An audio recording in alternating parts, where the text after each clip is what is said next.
दमोह में प्रधानमंत्री नरेंद्र मोदी चुनावी रैली को संबोधित कर रहा है। आपको सीधा ले चलते हैं। साथियों, आप कल्पना कर सकते हैं, गरीबों का पैसा लूटने के लिए कांग्रेस ने एक खास मशीन बनाई थी। आपको पता है, कांग्रेस ने एक खास मशीन बनाई थी। आपको मालूम है? मैं बताऊं? एक बार कांग्रेस ने, प्रधानमंत्री ने उसका उल्लेख किया था। वो मशीन ऐसी थी जिसमें सरकार अगर 100 रुपये भेजती थी तो उसमें से 85 रुपये सीधे कांग्रेस नेताओं की तिजोरियों में पहुंच जाते थे। सिर्फ 15 रुपया लोगों के पास जाते थे। ये उनके एक प्रधानमंत्री ने कहा था। 2014 में जब हमारी सरकार बनी तो मैंने कहा था कि ऐसे तो कभी मैं चलने नहीं दूंगा। तो मैंने सबसे पहले कांग्रेस की इस भ्रष्ट मशीन के सारे टायर पंचर कर दिए। हमने आधार, मोबाइल और बैंक खातों की ऐसी त्रिशक्ति बनाई कि कांग्रेस की भ्रष्ट मशीन टिकी नहीं पाई। और फिर देशवासियों को आज की तारीख भी याद है जब भ्रष्टाचारियों पर बहुत बड़ी कार्रवाई हुई थी। जो लोग नोटे के गद्दों पर सोते थे उनकी नींद उड़ गई थी और देश का गरीब भ्रष्टाचारियों पर कार्रवाई होते देख मोदी का जय जयकार कर रहा था। इसलिए आज ही तारीख आते ही कांग्रेस ऐसे बिलबिलाती है जैसे सबसे ज्यादा काली कमाई उसी को बैंकों में जमा करानी पड़ी हो। आज भी कांग्रेस सबसे ज्यादा मुझे भ्रष्टाचार पर कड़ी कार्रवाई करने के लिए दिन में 100 बार गालियां देती है। हजारों करोड़ रुपए के घोटाले में जो लोग जमानत पर हैं उन्हें मोदी से तकलीफ होनी बहुत स्वाभाविक है। ये हमें जो गालियां देते हैं उनके जरा नाम निकाल के देख लेना। ये सारे लोग किसी न किसी केस में फंसे हुए हैं, भ्रष्टाचार के आरोप लगे हुए हैं और जमानत पे जिंदगी गुजार रहे हैं जी।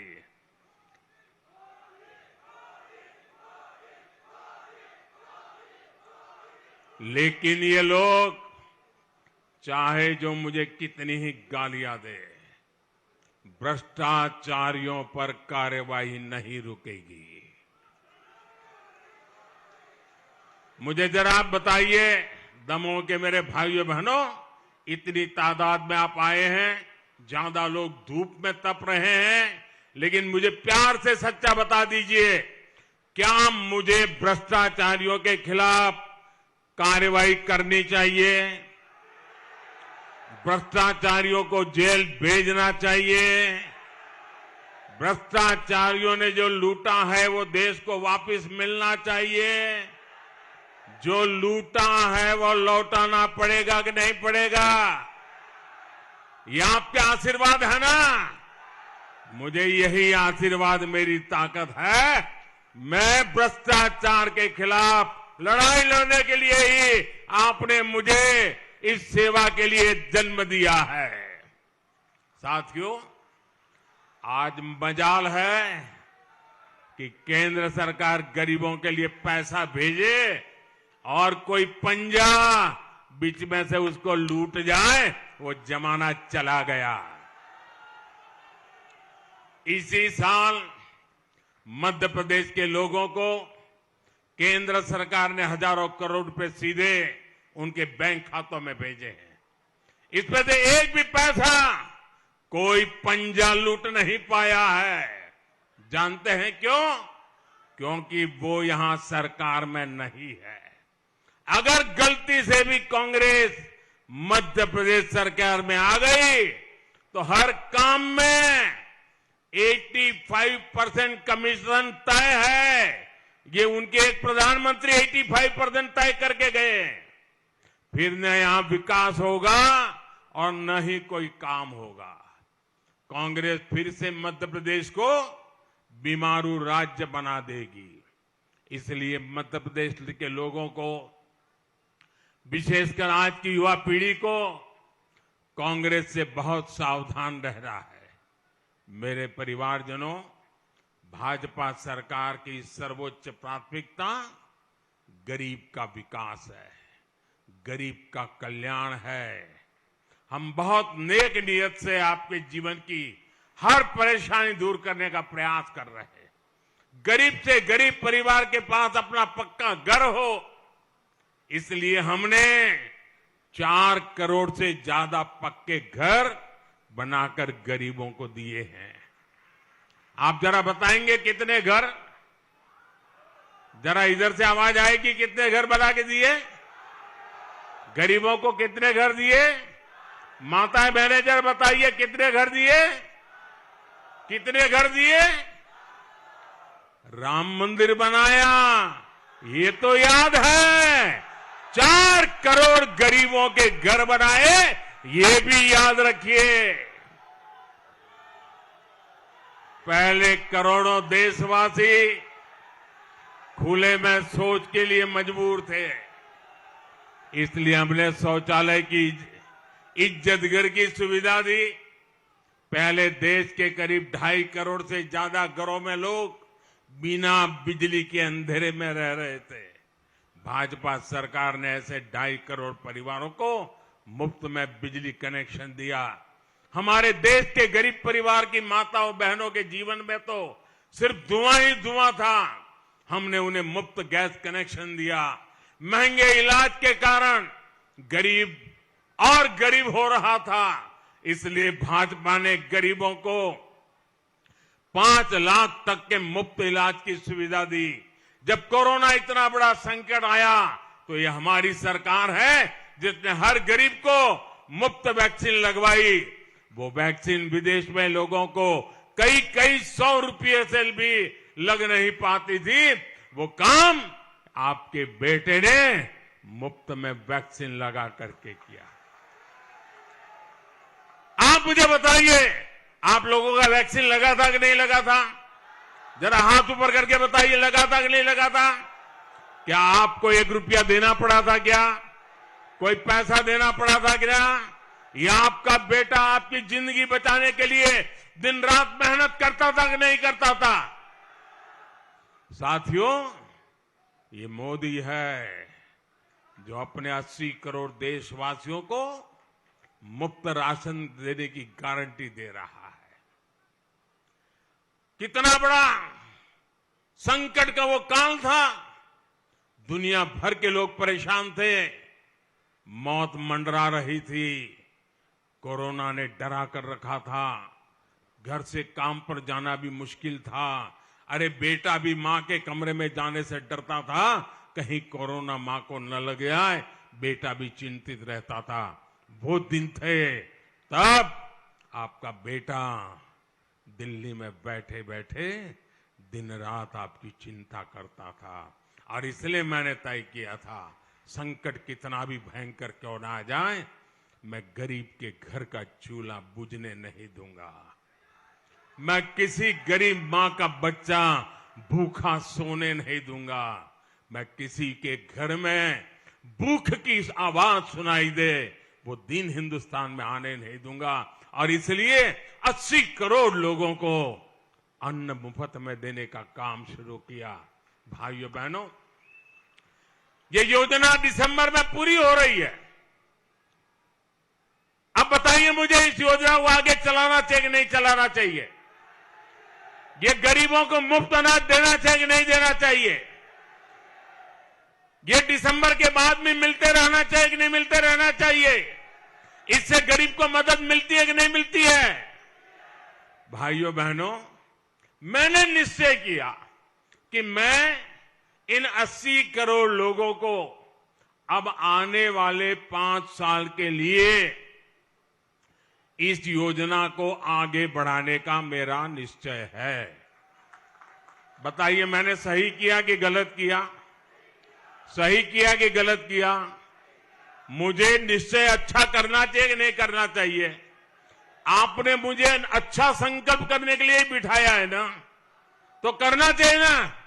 अब ये कांग्रेस वालों के पेट में चूहे दौड़ रहे हैं। 2 दिन से लगे हैं, इलेक्शन कमीशन में जाएंगे, मोदी के खिलाफ शिकायत करेंगे। वो गरीबों को मुफ्त अनाज देने की बात कर कैसे सकता है? मोदी अपने आप को समझता क्या है? अरे भाई, तुझे जो करना है कर ले बाबा, मेरे तो गरीब मेरे हैं, मैं तो उनके लिए जो करता हूं, जो सजा मिल जाए भुगत लूंगा, लेकिन गरीबों का काम मैं नहीं छोड़ूंगा, गरीबों की सेवा करना मैं नहीं छोड़ूंगा। कांग्रेस वालों को जो करना है वो करते रहे, वो अपना पाप करते रहे, मैं मेरा पुण्य करता रहूंगा। भाइयों बहनों,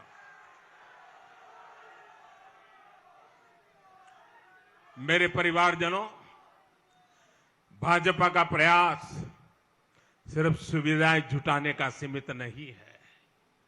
हम गरीब, एससी, एसटी, ओबीसी परिवारों को उनकी शिक्षा और कौशल के लिए भी अवसर दे रहे हैं। कांग्रेस के नेता, उनके लिए तो अपने बेटे बेटियों से आगे कुछ दिखता ही नहीं है। उनको अपने बेटे बेटियों के भविष्य की चिंता होती है। मेरे लिए तो आप सब मेरे परिवारजन है। आपके बेटे का कल्याण, वही तो मेरे देश का कल्याण है। आज भी यहां एमपी में कांग्रेस में यही खेल चल रहा है। गांव का, गरीब का, दलित, पिछड़े, आदिवासी परिवार का बेटा बेटी डॉक्टर, इंजीनियर नहीं बन पा रहा। कांग्रेस को परवाह ही नहीं थी। कांग्रेस ने अंग्रेजी में मिडिल इंजीनियरिंग की पढ़ाई को अनिवार्य बनाया। मोदी नई राष्ट्रीय शिक्षा नीति लेकर आया ताकि गरीब से गरीब परिवार के बच्चों को भी अच्छी शिक्षा मिले। हमने स्थानीय भाषाओं में मेडिकल इंजीनियरिंग की पढ़ाई का विकल्प दिया। इसमें मध्य प्रदेश की भाजपा सरकार ने बहुत अच्छा काम किया है। लेकिन कांग्रेस की सोच क्या है, ये भी आपको जानना चाहिए। कांग्रेस ने कर्नाटका में सरकार बनाते ही राष्ट्रीय शिक्षा नीति पर रोक लगा दी। वो नहीं चाहती कि गरीब के आगे बढ़ने के रास्ते में भाषा की दीवार खत्म हो। कांग्रेस नहीं चाहती कि गरीब को स्कूल से ही लैब की ट्रेनिंग मिले। कांग्रेस नहीं चाहती कि गरीब के बच्चे भी स्पोर्ट्स और क्रिएटिव फील्ड में आगे आए। यहां मध्य प्रदेश में कांग्रेस को मौका मिला तो उसका हर फैसला गरीब के बच्चों को आगे बढ़ने से रोकने के लिए होगा। इसलिए आपको बहुत सावधान रहने की जरूरत है। मेरे परिवारजनों, मैं एमपी के बुंदेलखंड के सभी युवा साथियों से, मेरे विशेष करके फर्स्ट टाइम वोटर से एक बात कहना चाहता हूं, जो पहली बार मतदान करने के लिए जाने वाले हैं। देखिए, आने वाले 25 साल, आज जो 18-20 साल के नौजवान है ना, आने वाले 25 साल आपके लिए, आपके कैरियर के लिए, आपके भविष्य के लिए सबसे महत्वपूर्ण है। ये 25 साल विकसित भारत के निर्माण के भी है। आपके माता पिता को कांग्रेस ने जो कठिनाइयां दी, जिन मुसीबतों में आपके माता पिता को जीना पड़े, मैं नहीं चाहता हूं कि आपको उन मुसीबतों से जीना पड़े। आपको अच्छी जिंदगी कैसे मिले, दिन रात मेहनत करके मैं आपकी जिंदगी को मुसीबतों से मुक्त कराना चाहता हूं। लेकिन भाइयों बहनों, मेरे नौजवान, आप जरूर सतर्क रहना, क्योंकि ये कांग्रेस वाले ऐसे ऐसे खेल करते रहते। उनको झूठ करना, झूठ बोलना कोई मुश्किल काम नहीं है। इस क्षेत्र में कांग्रेस को करीब 60 साल मौका दिया था, 60 साल, फिर भी बुंदेलखंड को कांग्रेस ने सिर्फ सुखा दिया, पलायन दिया। अब भी कांग्रेस के पास वही लोग हैं जो पिछले 40-50 साल से राजनीति कर रहे हैं। उनके ही कारनामों और करतूतों के कारण एमपी बेहाल था। और जहां मौका मिल भी रहा है, वहां कांग्रेस ने कर क्या लिया? छत्तीसगढ़ में सट्टेबाजी है और राजस्थान में काले कारनामों की लाल डायरी है। सट्टा, सरकार मुख्यमंत्री के कमरा और सट्टा, और सट्टेबाज कह रहा है मैंने मुख्यमंत्री को 500 करोड़ रुपया दिया है। क्या आप मध्य प्रदेश को ऐसा हाल करना चाहते हैं क्या? ऐसी बर्बादी चाहते हैं क्या? कांग्रेस का मतलब ही है बर्बादी की गारंटी। भाइयों, वहां की जनता इन्हें सबक सिखाने के लिए खुद सड़कों पर उतर आई है। कांग्रेस ने हिमाचल और कर्नाटका में भी झूठे वायदों की झड़ी लगा दी। कांग्रेस ने वहां चुनावों से पहले वादा किया था कि महिलाओं के खाते में पैसे डाले जाएंगे, माताएं बहनें आज भी इंतजार कर रही हैं कि उनका पैसा कब खाते में आएगा। साथियों, ये कांग्रेस भी जानती है कि एमपी का युवा इनके भ्रष्ट और अक्षम ट्रैक रिकॉर्ड पर विश्वास नहीं करता, इसलिए ये लोग झूठ का पिटारा लेकर घूम रहे हैं। इन लोगों के रेडियो पर हमेशा एक ही ट्रैक बजता है। 2018 में जो झूठ बांटा था वही नए लिफाफे में लेकर के वो आ गए हैं। ये कहते हैं कि किसानों का कर्ज माफ करेंगे। अरे 2018 में 10 दिन में किसानों का कर्ज माफी का वादा करके गए थे। 15 महीना आपको मौका मिला था, किसान इंतजार करते रहे। आपने कर्ज माफी के नाम पर कांग्रेस ने बरसों तक किसानों को ठगती रही है। वही डबल इंजन सरकार में हर किसान को 12,000 रुपए की गारंटी मिली है। केंद्र सरकार के साथ साथ एमपी सरकार भी किसानों के खाते में 6-6 हजार रुपया भेज रही है। कांग्रेस का समय होता तो ये पैसा दिल्ली से चलता तो भी किसानों तक नहीं पहुंच पाता। मेरे परिवारजनों, बीते वर्षों में बुंदेलखंड में सिंचाई की सुविधा के लिए अभूतपूर्व काम हुआ है। दमोह जिले में ही 150 से अधिक सिंचाई परियोजनाओं का निर्माण किया गया है। पंचम नगर परियोजना यहां के किसानों के लिए समृद्धि की धारा लेकर के आई है। केन बेतवा लिंक नहर जब पानी बन जाए, जब वो सत्य बन जाएगा, हकीकत बन जाएगी, तो दमोह सहित पूरे बुंदेलखंड के लाखों किसानों का जीवन बदल जाएगा। 45,000 करोड़ के इस प्रोजेक्ट से मध्य प्रदेश के 10 जिलों को लाभ होगा। इससे मध्य प्रदेश के लगभग 90 लाख हेक्टेयर खेत को सिंचाई का पानी मिलेगा। इससे 45 लाख लोगों को पीने के पानी की सुविधा भी मिलेगी। बुंदेलखंड के अनेक जिलों में अटल भूजल योजना के तहत भी पानी का स्तर बढ़ाने का काम चल रहा है। बुंदेलखंड में 550 से ज्यादा अमृत सरोवर भी बनाए गए हैं। मैंने बुंदेलखंड की माताओं बहनों को उनके घर तक पाइप से पानी पहुंचाने की भी गारंटी दी है। बुंदेलखंड के 60 लाख से ज्यादा घरों में नल से जल की सुविधा मिल चुकी है। 3 दिसंबर को फिर भाजपा सरकार बनने के बाद इस काम को और तेज किया जाएगा। मेरे परिवारजनों, ये चुनाव सिर्फ विधायक चुनने के लिए नहीं है, ये चुनाव मध्य प्रदेश के विकास को नई दिशा देने के लिए है। खेती के क्षेत्र में मध्य प्रदेश ने अद्भुत प्रगति की है। बिना रिफाइनरी आने वाले समय में इस क्षेत्र में उद्योगों की बल देने वाली एक बहुत बड़ी शक्ति के रूप में उभरे। सतधरु परियोजना ने इस क्षेत्र में अलग अलग इंफ्रास्ट्रक्चर को बल मिला है। अब हमें एमपी को देश के टॉप 5 औद्योगिक राज्यों में मुझे उस स्थान पर पहुंचाना है, ताकि हमारे नौजवानों को यहीं पर अधिक से अधिक रोजगार मिले। ये तभी संभव है जब यहां ज्यादा से ज्यादा निवेश आएगा। ये तभी संभव है जब यहां पूर्ण बहुमत की भाजपा की डबल इंजन की सरकार फिर बनेगी। अगर यहां कदम कदम पर मोदी के काम को रोकने वाली सरकार होगी तो इससे एमपी पिछड़ जाएगा। इसलिए दमोह सहित पूरे बुंदेलखंड की हर सीट, हर बूथ पर कमल का फूल खिलना चाहिए। आप यहां से घर घर जाएंगे, घर घर जाएंगे, हर बूथ में जाएंगे, लोगों को मिलेंगे, कमल खिलाएंगे, ज्यादा से ज्यादा मतदान करवाएंगे, हर बूथ को जिताएंगे, भाजपा की सरकार बनाएंगे। आप दिन रात काम करेंगे। ये सभा बहुत बड़ी हो गई, दूर दूर लोग दिख रहे हैं। अब ऐसा तो नहीं होगा ना, अब तो हो गया, बस बढ़िया हो गया, चलो सो जाओ, ऐसा तो नहीं होगा ना। पक्का हर मतदाता कार्यकर्ता बनना चाहिए, हर मतदाता कार्यकर्ता बनना चाहिए, हर मतदाता कमल का पहरेगीर बनना चाहिए और हमें कमल को हर बूथ में जिता के आना चाहिए। जरूर करोगे काम, घर घर जाके करोगे, गांव गांव जाके करोगे। अच्छा, मेरा एक काम करोगे? क्यों आवाज देरी हो गई? नहीं, मेरा काम करोगे क्या? ये मेरा काम है, पर्सनल। करोगे? जरा हाथ ऊपर करके बताइए, करोगे? जरा पीछे, अरे वाह, सबने हाथ ऊपर किया। पक्का करोगे? अच्छा, एक काम करना, जब भी आप गांव में जाए, लोगों को मिलने जाए, जो भी मिले, जिससे भी आप मिले, उनसे कहिए कि मोदी जी दमोह आए थे और मोदी जी ने आपको प्रणाम भेजा है। मेरा प्रणाम पहुंचा देंगे, घर घर पहुंचा देंगे, हर बुजुर्ग को मेरे प्रणाम पहुंचेंगे, हर माता बहन को मेरा प्रणाम पहुंचेगा, हर नौजवान को मेरी याद पहुंचेगी।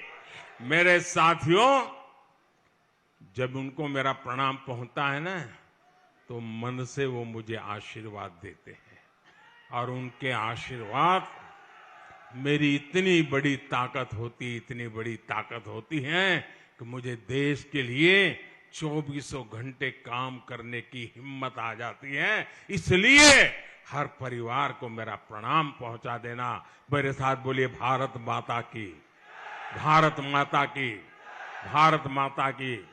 बहुत बहुत धन्यवाद।